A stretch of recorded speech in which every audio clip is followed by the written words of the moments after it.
నమస్తే. Welcome to our channel. ప్రస్తుతం మనతో సీనియర్ జర్నలిస్ట్ దాము బాలాజీ గారు ఉన్నారు. వారితో మాట్లాడదాం. సార్ నమస్తే సార్. నమస్తే. మోహన్ బాబు పరారీలో ఉన్నారు అని పోలీసులు ఇప్పుడు చెప్తున్నారు సార్. కానీ నిన్న మోహన్ బాబు గారు ట్వీట్ చేస్తూ నేను పరారీలో లేను, అందుబాటులోనే ఉన్నాను అని ఆయన ట్వీట్ చేశారు.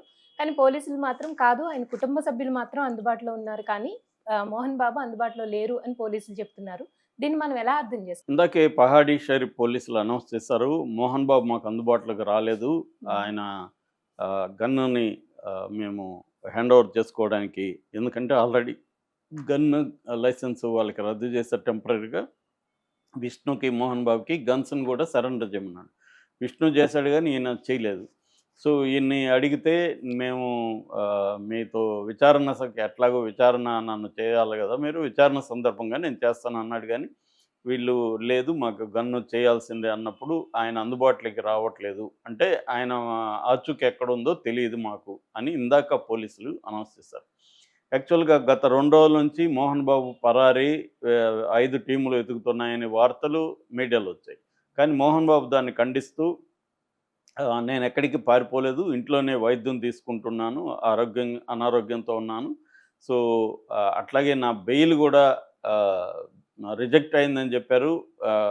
యాంటిసిపేటరీ బెయిల్ రిజెక్ట్ కాలేదు. సో, నిజాలు తెలుసుకొని రాయండి మీడియా మీడియా వాళ్ళు. అబద్ధాలు ప్రచారం చేయకుండా నిన్న చెప్పాడు. కానీ మరి ఇందాక పోలీసులు ఏమని ఇచ్చారు? మాకాయన అందుబాటులోకి రావట్లేదు. అంటే ఆయన మరి పరారంటే ఎక్కడో పారిపోయాడని కాదు. హ్మ్. పోలీసులకైతే ఆయన దొరకట్లేదు. అంటే ఎక్కడో ఉన్నట్టే కదా! అవును సార్. దాక్కున్నట్టే కదా! అజ్ఞాతంలో ఉన్నట్టే కదా! అంతే కదా! అదే కదా మీడియా చెప్పింది.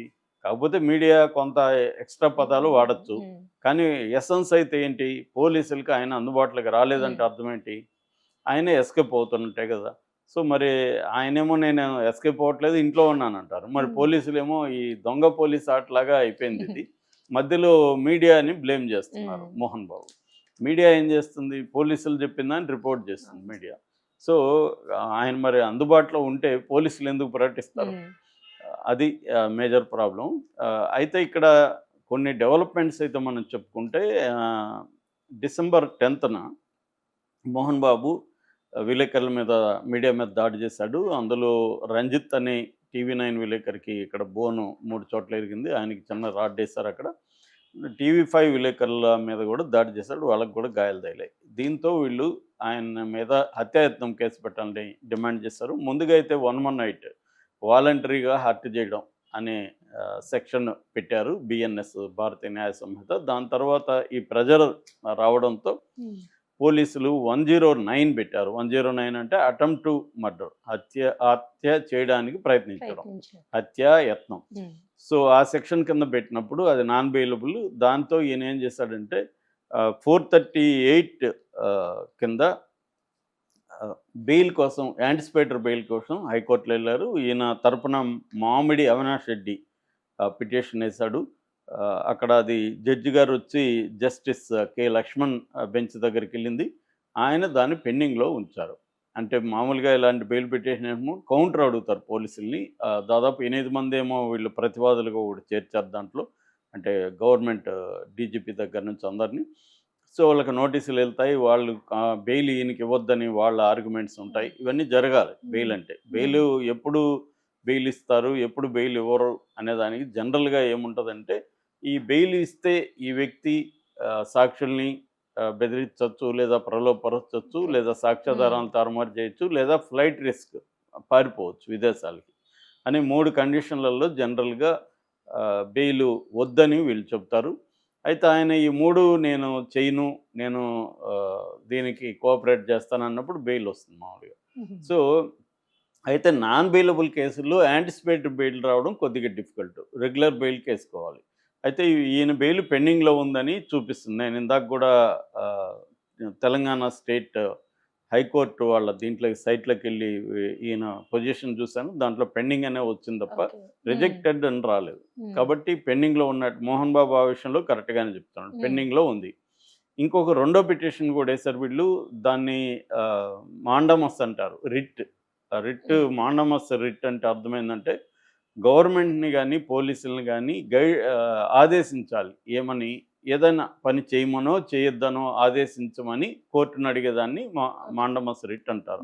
ఈయన తరపున నాగేష్ రెడ్డి అనే ఒక అడ్వకేట్ ఈ పిటిషన్ ఫైల్ చేశాడు, రిట్ ఫైల్ చేశాడు. జస్టిస్ జేబి విజయసేనారెడ్డి బెంచ్కి ఇది వెళ్ళింది. అందులో మోహన్ బాబు అండ్ విష్ణు ఇద్దరు వాళ్ళు పిటిషనర్లు. ఈ ఇద్దరు పిటిషన్లు అడిగింది ఏంటంటే, ఇట్లా మాకు సెక్యూరిటీ కల్పించమన్నాము. మోహన్ బాబు అడిగింది అంటే, నా చిన్న కొడుకు నుంచి కోడల నుంచి నాకు మిగతా కొంతమంది అసాంఘిక శక్తుల నుంచి నాకు థ్రెట్ ఉంది. నేను పోలీసుల్ని సెక్యూరిటీ కల్పించమంటే పోలీసులు కల్పించట్లేదు, కల్పించమని మీరు ఆదేశించండి అనేది వాళ్ళు చెప్పింది. అట్లాగే మీడియాని కానీ మనోజ్ని కానీ మా ఇంటికి రాకుండా అడ్డుపడమని పోలీసులకు చెప్పండి అనేది వాళ్ళు వేసిన ఇది. అది కూడా దానికి మాత్రం ఆదేశాలు విజయసేనారెడ్డి గారు ఇచ్చారు. ఏమని, ఎవ్రీ 2 అవర్స్కి సర్వైలెన్స్ ఉండాలి, వీళ్ళ ఇంటి దగ్గర ఎవరిని రానికుండా చూసుకోవాలి. ఫస్ట్ అయితే పోలీస్ పికెట్ పెట్టమని వీళ్ళు డిమాండ్ చేశారు.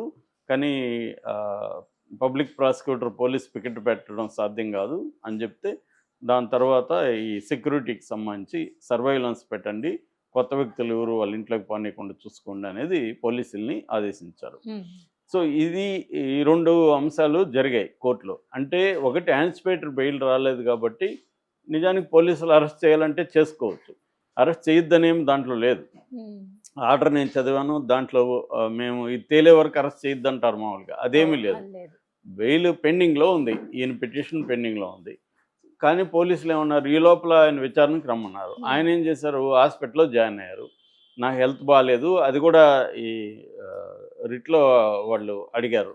ఇట్లా అంటే మాకు ఆరోగ్యం బాగాలేదు కాబట్టి విచారణకి ఇప్పుడు వెళ్ళే పరిస్థితి లేదు, కొంత గ్యాప్ ఇవ్వమని. దాంతో 24 వరకు ఈయన్ని మీరు అరెస్ట్ అంటే విచారణకు పిలవకండి అనేది చెప్పారు, హెల్త్ బాగాలేదు. అయితే ఇప్పుడు పోలీసులు ఆయన విచారణకు అడగట్లేదు, గన్నీమని అడుగుతున్నారు. సో గన్నీమంటే ఆయన నేను విచారణకు వచ్చినప్పుడు ఇస్తానంట, విచారణకు ఎప్పుడు వస్తాడో తెలియదు. సో ఈ లోపల ఏమన్నా జరిగిందనుకో అంటూ ఇబ్బంది అవుతుంది. కానీ మోహన్ బాబు కానీ విష్ణు కానీ కోర్టులో ఏం ఆర్గ్యూ చేశారంటే, మేము పబ్లిక్ న్యూసెన్స్ ఏమీ చేయలేదు కదా, మేము మా ఇంట్లో గొడవ అది అని అన్నారు. కానీ పబ్లిక్ న్యూసెన్స్ కాకుండా ఎలా ఉంటుంది, మీడియా మీద కొట్టడం కావచ్చు, ఆ బౌన్సర్లంతా వచ్చి వాళ్ళంతా వాళ్ళ ఇంట్లో వాళ్ళ వ్యక్తులు కాదు, ఒక బౌన్సర్లు ఇంకొక బౌన్సర్లు అంటే విష్ణు బౌన్సర్లు మనోజ్ బౌన్సర్లు తోపులాట్లు కొట్టుకోవడాలు ఇవన్నీ చూసాం కదా మనం. సో ఇది అంత స్ట్రిక్ట్గా చెప్పాలంటే మన ఇంటి బయట, అది నిజానికి ఇంటి లోపల కూడా కాదు, ఇంటి బయట జరిగింది, అది పబ్లిక్ ఇన్వాల్వ్ అయ్యారు దాంట్లో. సో అందువల్ల ఇప్పుడు అది ఏంటంటే, ఎప్పుడైనా సివిల్ వ్యవహారం వరకు అయితే ఇబ్బంది లేదు, కానీ మన ఇంట్లో కూడా క్రిమినల్ యాక్టివిటీ జరిగితే, అంటే మనం ఒక పర్సన్ ఇంకొక పర్సన్ ఇంట్లో కొడితే కూడా అది నేరం అవుతుంది. అంతేగాని మా ఇంట్లో ఏం జరిగితే మీకేందని అడగడానికి లేదు అది.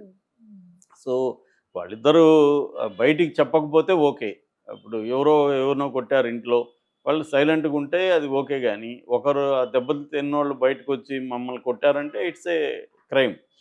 సో అలాగా మోహన్ బాబుది ఇంకా తేలట్లేదు, అది కోర్టులో ఒకటి పెండింగ్ ఉంది, పోలీసులు ఇచ్చేస్తున్నారు. ఇంకోవైపు రేవంత్ రెడ్డి కూడా మరి ఆలోచిస్తాడా, నిన్ననే అల్లు అర్జున్ని అరెస్ట్ చేసి ఆయనకి దేశవ్యాప్తంగా నెగిటివ్ ఇది వచ్చింది. ఈవెన్ కాంగ్రెస్ వాళ్ళు కూడా రేవంత్ రెడ్డిని తప్పుపట్టే పరిస్థితి ఉంది. ఇక్కడ కొంతమంది తెలంగాణ వాదులు కావచ్చు, కాంగ్రెస్ వాదులు కావచ్చు, కొంతవరకు రేవంత్ రెడ్డిని సపోర్ట్ చేస్తున్నారు తప్ప, ఓవరాల్గా దేశవ్యాప్తంగా రేవంత్ రెడ్డికి తీవ్ర వ్యతిరేకత అల్లు అర్జున్ విషయంలో వచ్చింది. సో దాన్ని దృష్టిలో పెట్టుకొని కొంత స్లో అవుతాడా, మోహన్ బాబు వైపు వెళ్లకుండా పోలీసులను ఆపుతాడా అన్న చర్చ కూడా నడుస్తుంది.